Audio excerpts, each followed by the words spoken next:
Hey everybody, it is 9 o'clock on Saturday night and I have just fed my Gourami tank some algae wafers. Now down in the bottom, you can't see, I'm not even going to bother to try because I did the other night and it did not work.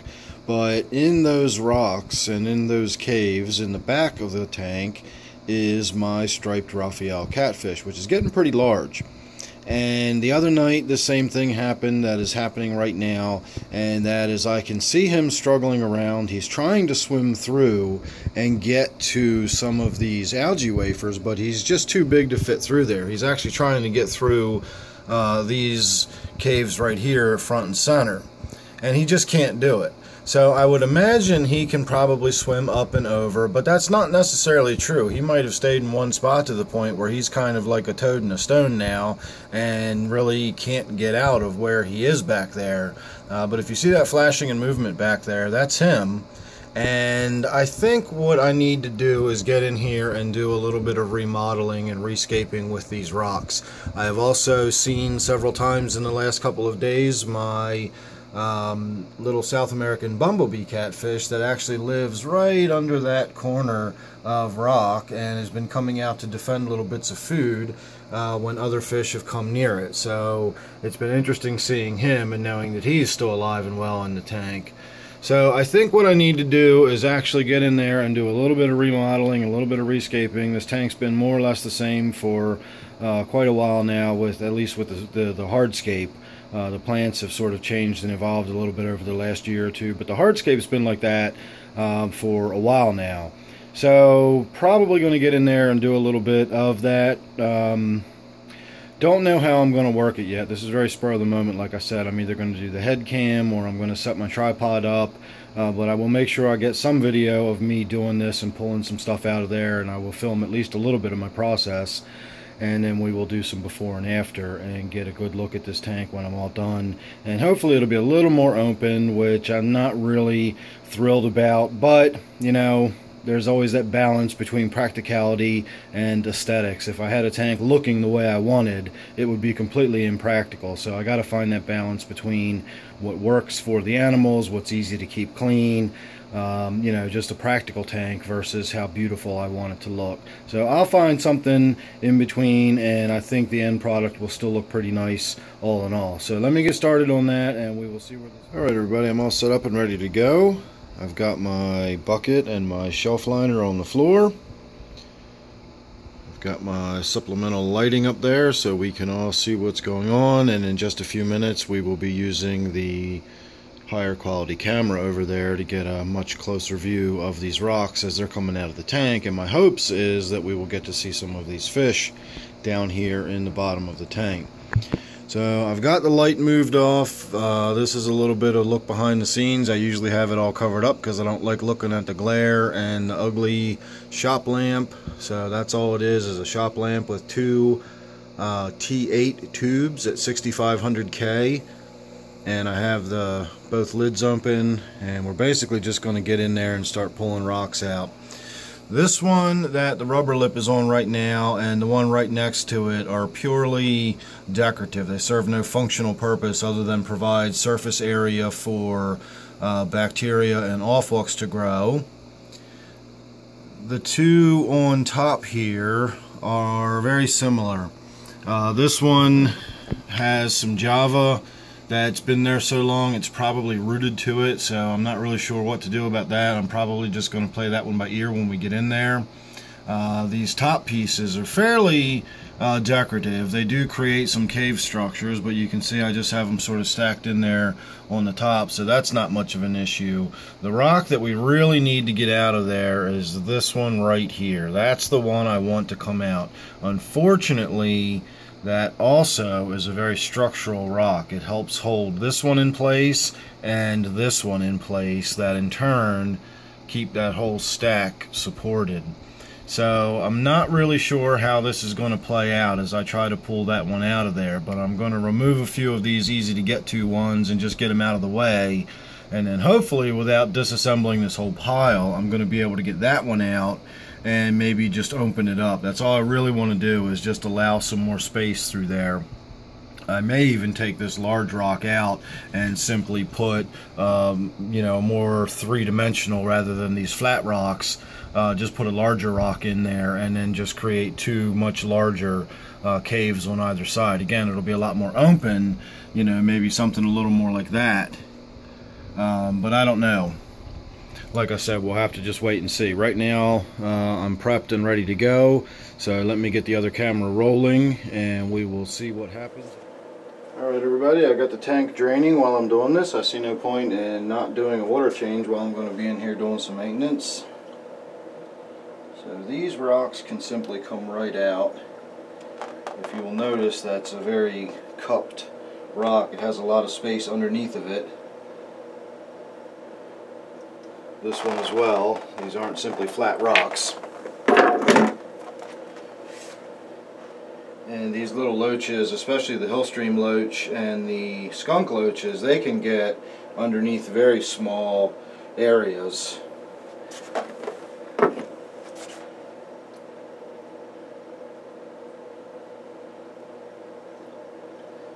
See, this one likewise has that concave underside, so I actually am putting more surface area in the tank than might first appear by the size of these rocks. This one's a very exaggerated version, but you can clearly see the cupping on that one. So now we're getting down into where we mean business.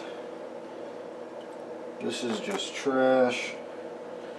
This is actually just some free-floating Java that just wound up underneath some rocks and got stuck there.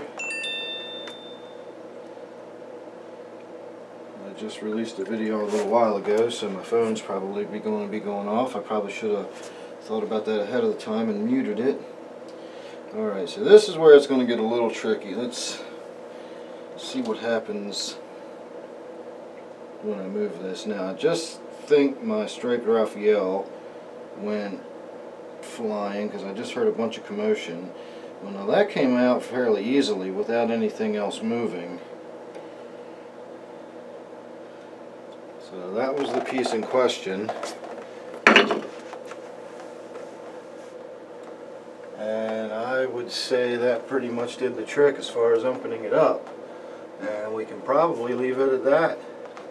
All I have to do now is put back some of the other rocks, if I can remember the order they went in. So I suppose we will start with this one.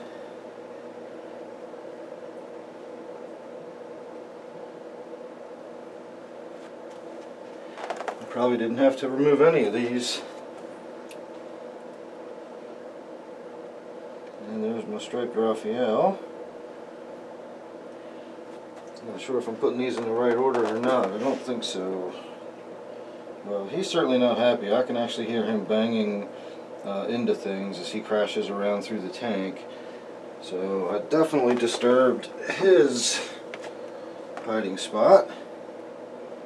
But such is life. He'll get over it.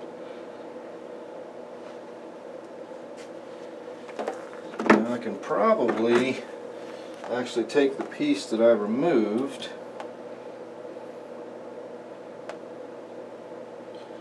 and use that to create a little more surface area. There's my Striped Raphael. Look how big he is. He is not happy about losing his house. Well, he's banging into everything. So let's see what we can do with this without making it look too gaudy and unnatural.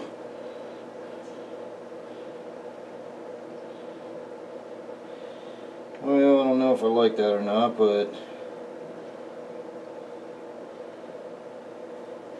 I suppose for the time being we can leave it. And I'm going to go ahead and close these hoods while we finish doing a little bit more water change, just because he is not a happy camper. So let me see if I can get that camera zoomed in on him a little bit. Here, let me pick the tripod up.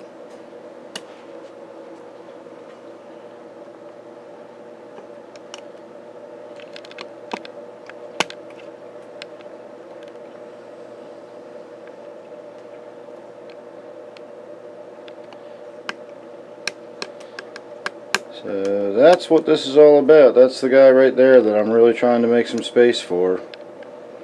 And you can can see how he is a pretty beefy fish.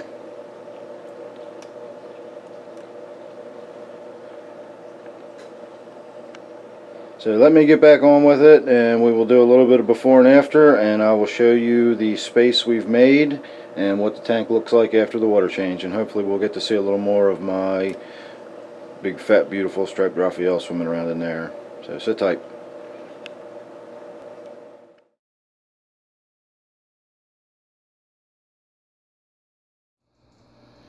Alright everybody, sorry for all that unnecessary drama. I really did think that that rock in there was a load-bearing structure, if you will, and that was really going to require a lot of adjustment. I really could have just reached in there and pulled that rock out and been done with it altogether.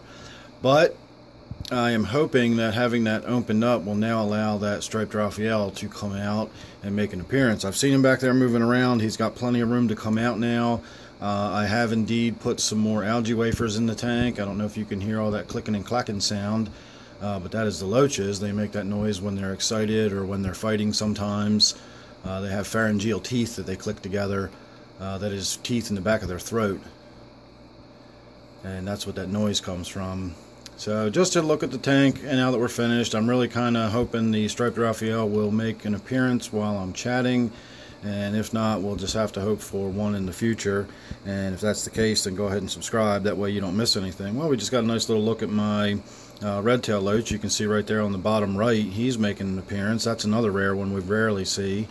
Good 5 or 6 inches long now. It's hard to believe I have fish the size that I have hiding in this tank that you simply don't see. That red tail loach is a fairly good sized fish. He's fairly aggressive too, and spends all of his time hiding in the back of the tank where we never see him. So maybe now that I've made a little bit of adjustments to the real estate, we'll see some shuffling around and some people will be in some different positions, and maybe we'll get to see some more. There goes that red tail loach again. Boy, he's making quite a few appearances. Wow, he grabbed a whole algae wafer and darted into the back with it. That's his now. I don't think any other fish is going to get that away from him. So hopefully that Striped Raphael will make his way front and center. I can see him back there, and he keeps looking this way, but I don't know if maybe some algae wafers already drifted back there from all the commotion, and he's back there munching on it, or if he's just biding his time and waiting for the commotion to settle down. But he's certainly back there and looking around. You can also see right there on the left, it's fighting with one of my loaches, is my little bumblebee, South American bumblebee catfish. So this is turning out to be a pretty good end to this video after all.